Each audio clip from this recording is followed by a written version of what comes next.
I mean, sure. Is it fun? Sure. It is the best answer to this movie. Sure. You and your operation are reckless. Abort this mission now. Hello? Can't hear you. Please do off.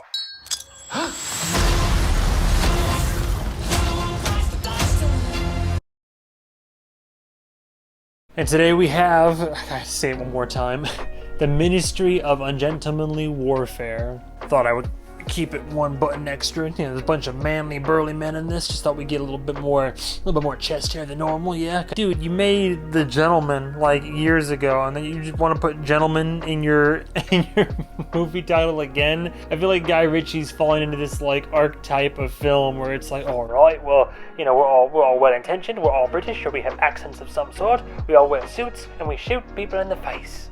We saw this a couple days early before it was supposed to come out. That was weeks ago, so here we are now. The latest feature by director Guy Ritchie, who overall, on the whole, on average, I'm a fan of. Now, I know if you go back further, there's some more well-known stuff in the very early 2000s, but for me, when I first came on my radar, was Sherlock Holmes and Sherlock Holmes Game of Shadows. As I already said, The Gentleman is another admittedly good one, especially if you're a Kendall Roy fan. Wrath of Man, I reviewed that one as well. Pleasantly surprised. It's actually very good. I enjoyed Wrath of Man. Guy Ritchie certainly knows how to make a film, but he's cranking them out like so frequently now. And I worry that now, from a thematic standpoint, you know, there's some movies here and there that are little exceptions. Thematically, these films are starting to kind of bleed into each other and feel not bad, just samey. And then talk about cast. I mean, there's a full-on, I mean, it's literally meant to be an ensemble. Look at the poster. There's so many people. It's a who's who of, you know, who's in this movie. But I did want to give shout-outs. It's always cool seeing, I like seeing Henry Golding. It's great representation, just in general. I'm not going to go into all the other cast. I mean, sure, you have Jack Reacher in here. That's kind of cool. He's the big unstoppable man. And this might be a super short review, honestly, but we'll go down the list. I went in open-minded about this, kind of knowing what to expect. Admittedly, the Ministry of Ungentlemanly Warfare, which if you don't know, is based on a true story that I'm sure they took some liberties for the sake of like tension and trying to make dramatize it more. Am I the only one who thinks we're getting like a shitload of like World War II movies in particular? Just a lot of war movies recently, and don't get me wrong, I'm okay. Give me more movies where we have characters that are likable or fun, killing Nazis. Any day, I support that. All the more power to you. I love Wolfenstein, you know? Don't get me started on the underdog sports movies, but anyway. War movie, we went in, the Ministry of Ungentlemanly Warfare, based on a true story about a group of men that were kind of hired off the books, very much like Mission Impossible, like an IMF, like Impossible Mission Force, hired to do this job. Hitler's playing some mean games in the war. Winston Churchill's like, Hitler's not playing by the rules, so neither are we. They're running supplies to this U-boat, and they have like a naval presence that's no bueno for us. So we need to take those out, but we need a task force that is going to be able to do whatever it takes to get the mission done. And then sure enough, it's like, I know a guy who knows a guy who knows. If I'm to do this, I'll need my own team. You won't like them. They're all mad. Quite some ungentlemanly people. You have all these big actors, everybody gets together, and it's like, yep, we're gonna go here, do this mission, come home, you know, God save the Queen and whatnot. So cool, that's our plot. I put in my notes the film is jolly good fun. Sure, it's fun. I didn't turn my brain off, but I just kind of was just coasting for the most part, just on autopilot. Love Henry Cavill and just about everything he does. All the cast in this movie, all the actors, everybody does a great job. They all embody their character well. There's no Oscar-winning performances or anything that stands out above the movies I've seen so far in this year. But I mean, yeah, they all did a good job. Most of the humor lands. I'm in the camp where I like British humor in that it's, you know, sure, it could be very dry on occasions, but I'm a dry guy. But no, British humor often can be like quick, fast, and layered. If you watch any of Edgar Wright's Cornetto trilogy, by that I mean if you've watched Shaun of the Dead, Hot Fuzz, at World's End. Even some of his more mainstream stuff, like Scott Pilgrim vs. the World, Baby Driver, films like that, you know what I'm saying? Like, when it comes to the comedy, the dialogue and all that, watch episodes of Doctor Who or something. It's all very quick, and things are happening fast, but the jokes aren't like what you would see in like a Marvel film, where it's like, here's the setup and here's the punchline. You gotta be kidding me.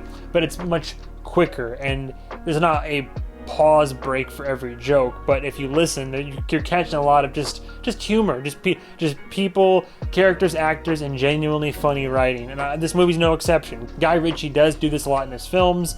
I just love media in general, where if you pay attention, there's a lot of humor layered and hidden. It's cool that it's based on a true story, and as most films in that vein or that genre, I guess, do, at the end of the film, there's there's pictures of the actual people, men and women, that were involved in this operation, that were essentially just independent contractors, but there's summaries of some of their stories and some actual pictures of these people. So it's always cool to see, here's the dramatized movie version of events, and then here's the actual people responsible for doing it, so they get to kind of get their shine in the light, since apparently this whole series of like mission files were only declassified as I think 2016, less than a decade ago. And then I guess at some point the news broke in jolly old London, wherever Guy Ritchie takes his cigars and brandy, and he saw that and was like, I can easily make a movie out of that. The last pro that I put down, and it's a very specific note, but it's something that a friend of mine pointed out, and I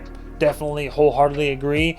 A lot of this movie, they use like, this is Henry Cavill's character, but a lot of this movie they use like these silenced weapons that, for one, I know that's not actually what a silenced gun sounds like. I get that. But for the sake of the film, to just hear it go off and watch him just like very casually saunter around, just be like, just like the most casual mass murder with a silenced SMG, a little submachine gun basically. Just very satisfying. However, we get to the cons. It's one of those situations where the film's not explicitly doing a lot of things wrong, but this is just a very average film, an average action jaunt through a plot of cutting down Nazis and invincible characters that are all protected by a plot armor and just gallivanting around and making little quips while they do. This film is nothing extraordinary. It isn't. It exists. It's fine. It's fun for the most part, but I don't have a desire to see it again. If I'm weighing it against all the films, this year, Guy Ritchie's filmography in general, somewhere on the dartboard, but it's on the dartboard. And honestly, the movie's kind of just, we go from one shootout to the next one. Like there's really all of our characters are really, really underbaked and underdeveloped. I mean, they exist and you root for them because they all present as likable, heroic characters and whatnot. But whether it's the A plot, the B plot, whether it's the C plot with Churchill, whoever it is, like all these characters, I mean, we get names and backstory, sure, but they're all massively underdeveloped. I mean, do we really get character moments? I guess you could make an argument, right? But I don't know. There are moments where they get to flex their acting chops or chew up a scene with another actor, sure. Overall, we're just going from shootout to explosion to a point where there's literally a scene towards the end of the movie where it's just like 5 minutes of just like various cuts of guns being fired and people getting shot down or blown up or flown off to the side, and just I literally zoned out for like 30 seconds of that montage because it was just several minutes of just gunfire and gunfights. Speaking of violence and gunfights and everything, I feel like this movie was a surprising waste of an R rating. I think there was some profanity and there was definitely blood spray and splatter here and there. Like sometimes there weren't even blood splatters when I thought there would be, and sometimes when someone breaks out a new weapon like an axe or something like a blunt like a blunt instrument, I mean, yeah, one guy gets his heart carved out, but it's also like carved out off screen and then just a heart is held up in the frame. I don't know, just one small example. But for a movie that was rated R about these big burly borderline psychotic, don't play by the rules people going through and killing Nazis, I just thought there would have been more creative kills, more ultra violence. If you're gonna go all in and dramatize this, because I guarantee you the real men and women weren't doing half the shit we saw in this movie, then you might as well go all out and make it, you know, full-blown violent romp Guy Ritchie style, sure.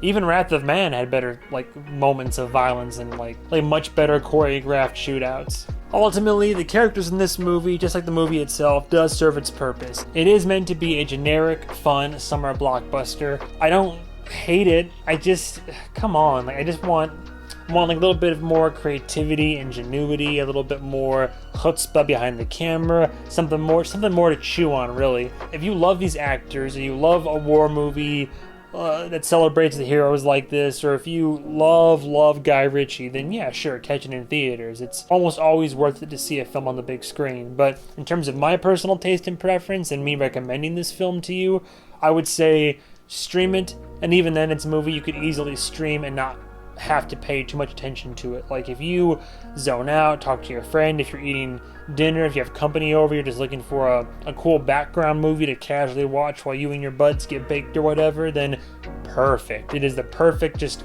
kind of have it on streaming in the room with you. But credit where credit's due, I would give the Ministry of Ungentlemanly Warfare, thank God I'll never have to say that name in its entirety ever again, I hope, I'll give it a high 3 out of 5.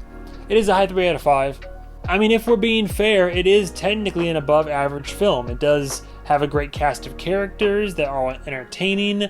It's got fun, if not relatively uninspired, just mass violence. We're killing Nazis. It's always worth at least one full star, right? And I'm glad it celebrates these heroes and tells us the story about this, like, very, very much classified mission that probably helped us win against the Nazis back in the day. It doesn't really bring anything extraordinary to the table. It just exists, and its substances make it just above average. Thank you guys again so much for watching. We're slowly catching up. It's an uphill battle. This is Sisyphus reviewing films, and I'll never be fully caught up, but that's okay. Thank you. Stay tuned for the next episode of whatever I review, and goodbye, travelers.